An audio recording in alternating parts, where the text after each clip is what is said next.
اپنے پسندیدہ موضوع پر شوز دیکھنے کے لیے لائک اور سبسکرائب کرنا نہ بھولیے گا اور بیل بٹن پر کلک کیجیے گا۔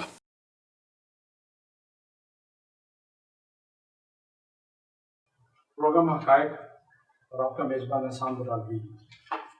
ایک عہد تھا، تمام ہوا۔ علامہ طالب جوہری آپ اپنے خالق حقیقی سے کب جا ملے، ایک بڑا نام، اور جن کا میں خود بہت شیدائی رہا کہ مجھ شام غریبہ میں کہہ سکتا ہوں کہ جب سے ہوش سنبھالی سننی شروع کی اور منتظر رہتا تھا کہ کب علامہ طالب جوہری کی یہ آواز میں شام غریبہ سنوں گا۔ اب وہ آواز تو نہیں رہی، لیکن ان کی یادیں رہیں گی، اور جب تک یہ دنیا زندہ ہے ان کی آواز اس ضمن میں محفوظ رہے گی کہ آج میڈیا نے آواز کے محفوظ رہنے کا ایک طریقے ڈھونڈ لیے اور دوسرا آوازیں زندہ رہنا شروع ہوئی۔ ہمارے ساتھ آج جناب علامہ طاہر عباس الاسری صاحب موجود ہیں۔ ہم ان سے طالب جوہری صاحب کی کچھ یادیں، کچھ یادگاریں جو ان کے ساتھ وابستہ ہیں وہ جاننا چاہیں گے۔ جی علامہ طاہر عباس صاحب، طالب جوہری صاحب کے بارے میں کچھ بتائیں گے؟ ویسے تو وہ شخصیت ایسی ہے جس کے بارے میں پورا پاکستان جانتا ہے، لیکن ہم نے کو خراج عقیدت بھی تو پیش کرنا ہے۔ اعوذ باللہ السمیع العلیم من الشیطان الرجیم، بسم اللہ الرحمن الرحیم۔ کل نفس ذائقۃ الموت، معروف آیہ مجیدہ جس میں اللہ کے عالم نے ارشاد فرمایا کہ ہر نفس نے موت کا ذائقہ چکھنا ہے، اور جس شخصیت کے لیے آج آپ نے نشست کا اہتمام فرمایا، اسی شخصیت نے فلسفہ موت و حیات کے مختلف مواقع پر، مختلف موضوعات پر کم و بیش 30 سے 40 سال کے عرصے کے دوران عالم اسلام کو اپنے علوم سے منور فرمایا۔ مفسر قرآن، خطیب شام غریبہ علامہ طالب جوہری صاحب ایسی نابغہ روزگار شخصیت بر صغیر پاک و ہند میں گزری ہیں کہ جن کا بدل ملنا تا حد نگاہ مشکل نظر آتا ہے۔ علامہ موصوف پر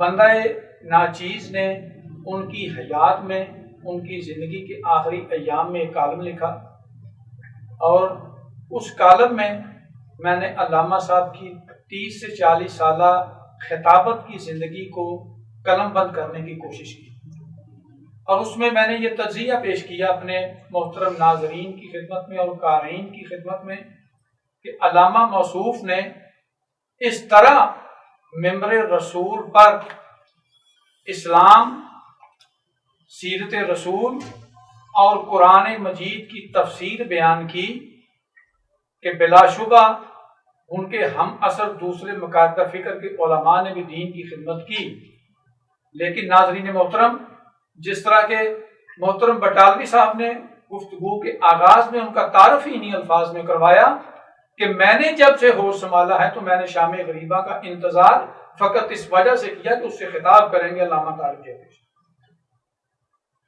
اس جملے، اگر میں اپنی اس گفتگو کو کانکلوڈ کر دوں، اختتام پذیر کر دوں، اگر ہم آج کی نشست کا محترم بٹالوی صاحب کا جملہ اگر علامہ طالب جوہری صاحب کی زندگی کے لیے بطور کنٹریبیوٹ کر دیں، ٹریبیوٹ کے طور پر پیش کر دیں، تو ہماری نشست آج کی مکمل ہو جاتی ہے۔ لیکن ہمیشہ بٹالوی صاحب کی یہی کوشش رہی ہے کہ ناظرین تک کچھ کوالٹی کی چیزیں پہنچائی جائیں، معلومات میں اضافہ کیا جائے موجودہ نسل کے لیے۔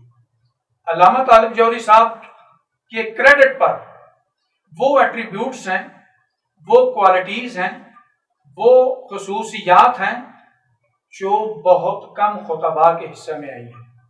اگر آپ تاریخ کا مطالعہ کریں، تاریخ بعید کا چاہے تاریخ قریب کا، آپ بر صغیر پاک و ہند کے علماء کی تاریخ اٹھا کر دیکھیے، آپ فرداً ہر مکتبہ فکر کے عالم دین کی سیرت کا مطالعہ کریں، جنہوں نے کتابیں لکھی، جنہوں نے تفاسیر لکھی، جنہوں نے احادیث کی کتابیں مدون کی، جنہوں نے ممبر رسول پر آ کر قوم سے خطاب کیا۔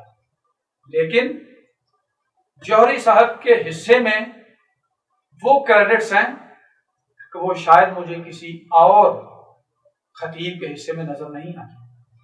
اب سوال یہاں پر پیدا ہوتا ہے، کوئی صاحب فکر، کوئی اہل فکر و نظر یہ سوال پوچھ سکتا ہے کہ چند خصوصیات کا حوالہ دیں، تو میں ان تمام خصوصیات کا اس مختصر وقت میں احاطہ نہیں کر سکتا. I am unable to describe all qualities of the scholar علامہ طالب جوہری. صحیح بات، بالکل صحیح. Dear viewers, there are lots of attributes on account of علامہ طالب جوہری.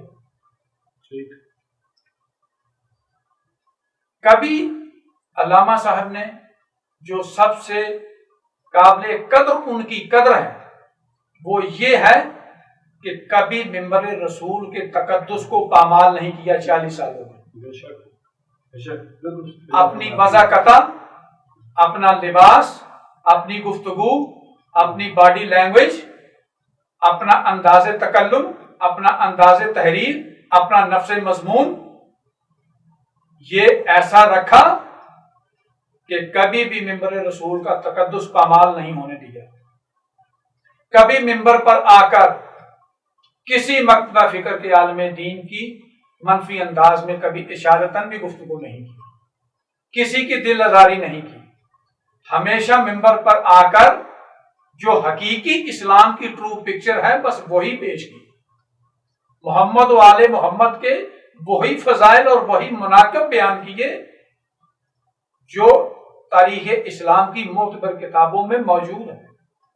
کبھی کنٹروورشل ایشو پر بات نہیں کی، کبھی ممبر پر آ کر اپنی ناجائز تشہیر نہیں کی، کبھی اپنی عالمی شخصیت ہونے کے باوجود ناظرین محترم علامہ طالب جوہری صاحب عالم اسلام کے خطیب تھے، کسی فرقے کے خطیب نہیں تھے.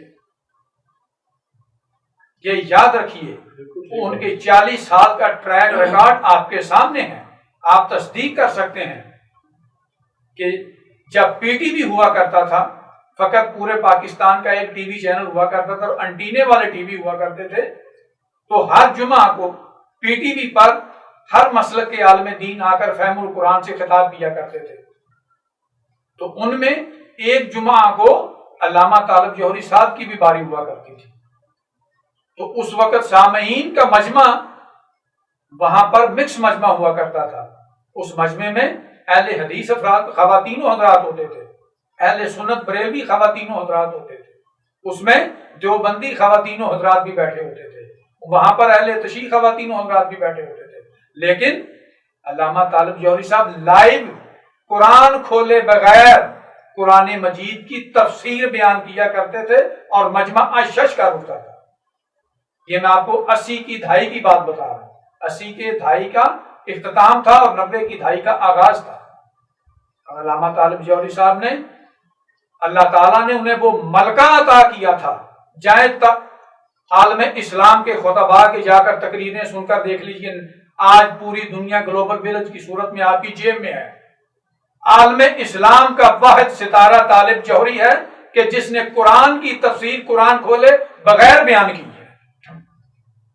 اور دوسرا ترہ امتیاز جو جوہری صاحب کے کریڈٹ پر ہے وہ یہ ہے کہ 40 سال میں علامہ صاحب کو پورے پاکستان میں کسی حکومت نے کسی دور میں بین نہیں کیا. کبھی علامہ صاحب پر ایف آئی آر نہیں ہوئی، کبھی علامہ صاحب کی زبان بندی نہیں کی گئی. کبھی یہ ہے کریکٹر، اسے کریکٹر کہتے ہیں. اور آپ کی معلومات کے لیے یہ بھی عرض کرتا چلوں کہ علامہ طالب جوہری صاحب وہ واحد عالم شیعہ عالم دین ہیں کہ جنہیں حکومت پاکستان نے صدارتی ایوارڈ بھی عطا فرمایا. اچھا، یہاں عباس صاحب میرا ایک چھوٹا سا اعتراض ہے آپ پہ. جی میں انہیں شیعہ عالم دین کہتا ہی نہیں. جی میں انہیں عالم دین کہتا ہوں. جی جی وہ اسلام کے مبلغ بلا شبہ، اور اسلام کی خدمت کی. جی اسلام کی خدمت کی. آپ انہیں پہلے مجھے یہ بتائیں انہیں محدود کیوں کرنا چاہتے ہیں؟ اس سوال کا جواب دے کر نہیں، محدود آپ اگر 5 منٹ پہلے میری گفتگو اگر آپ ریوائنڈ کر کے سنیں تو میں نے خطیب عالم اسلام کا ان کے لیے لیکن اب آپ انہیں محدود کیوں کر رہے ہیں؟ نہیں، وہ صرف ایک آئیڈینٹیفیکیشن ہم تو انہیں عالم اسلام کا اس میں بلا شبہ میں آپ سے 100% متفق ہوں. I am agreed with you 100% over this point. لیکن کیونکہ انہوں نے مجالس سے بھی خطاب کیا، ابھی آپ نے ہی فرمایا کہ وہ شام کریمہ سے بھی خطاب میں کیا. آپ کو 50 علامہ جمیل صاحب، طاہر جمیل کہتے ہیں انہیں، طارق جمیل صاحب نے شیعہ مجالس میں خطاب کیا، طاہر القادری صاحب نے خطاب کیا. مجھے وہ بدبخت، میں یہاں یہ لفظ بول رہا ہوں، وہ بدبخت مسلمان بتا دیں جو اہل بیت کی عزت نہیں کرتا. مجھے میں کہتا ہوں دنیا کا سب سے بدبخت آدمی ہے وہ. اس سے یہ کوئی ایشو نہیں ہے کہ کس کو خطاب کیا، مسلمان سارے. جی، خطیب عالم اسلام تھے اور اسلام کی اپنی گفتگو کے اختتام پر ان کو اور دعا بھی کریں گے ہم کہ خلاق عالم انہیں کروٹ جنت نصیب عطا فرمائے، کیونکہ انہوں نے پروردگار کے بھیجے ہوئے دین کی بے لوث خدمت کی اور اس میں کسی قسم کے کسی مسلک کی وہ طرفداری نہیں کی. جو حقائق تھے، جو حقیقی دین الہی تھا، وہی عالم اسلام کے سامنے پیش کیا. علامہ طاہر عباس صاحب، ہم آپ کے بہت شکر گزار کہ آپ نے حقائق ٹی وی پہ اپنا جو انہیں خراج عقیدت تھا وہ پیش کیا اور ہمیں موقع دیا کہ ہم آپ اپنا حصہ اس کو ڈال سکیں. بہت شکریہ. بہت شکریہ آپ کا. ناظرین آپ کا بھی شکریہ. اللہ حافظ. اپنے پسندیدہ موضوع پر شوز دیکھنے کے لیے لائک اور سبسکرائب کرنا نہ بھولیے گا اور بیل بٹن پہ کلک کیجیے گا.